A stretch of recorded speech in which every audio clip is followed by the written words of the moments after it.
Qaranglar, 6 xil gulli rasepga kelgan nozik tabiatli opa-singillarimiz uchun men hozir 6 xilni ham ochib ko'rsaman. Siz kommentariyada qaysi biri ko'proq yoqqanini yozib qoldirasiz. O'rtoqlar, yozda mazza qilib ishlatishingiz mumkin bo'lgan, kompaktli bo'lgan soyabonlarimiz yetib keldi. Buni raqami 1 bo'ladi. Gullarini yaxshilab eslab qoling, sifati juda ham zo'r ishlangan. Qaranglar.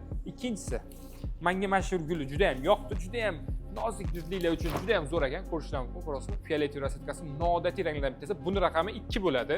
Sifati ideal, hamda buni bizani quruq issiqlarimizga 50 gradusli issiqlarga juda ham kompaktli qilib ishlatsanglar bo'ladi. Chunki bizga tavsiya berganda ichi qora astarda ishlangan, shuni ham aytib o'tay sizlarga.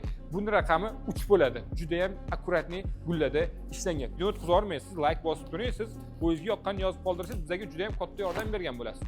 Chunki keyingi повторlarda biz sizni ovozingizni inobatga olamiz. Buni raqami 4 bo'ladi o'rtoqlar. Bu ham o'ziga yarasha takoy ro'zoy gullar bilan ochib qo'ygan idealni turadi. Xo'p.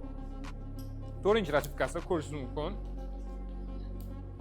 Bu ham juda ham chiroyli ishlangan, idealni ranglarni kombinatsiyasi bir-biriga tushgan, ayniqsa bahor yozda shtapel ko'ylaklar bilan kiyishingizga juda ham zo'r. I ruchkasini ham bitta ko'rib o'tasiz, alyuminiy ishlangan, ixchamgina kundalik ishlatishga qulay. Buni raqami shu bilan 5. 6-chisi o'rtoqlar, qaranglar. Eng oxirgisi, menimcha sizga bunisi ko'proq yoqsa kerak, bitta ko'ring.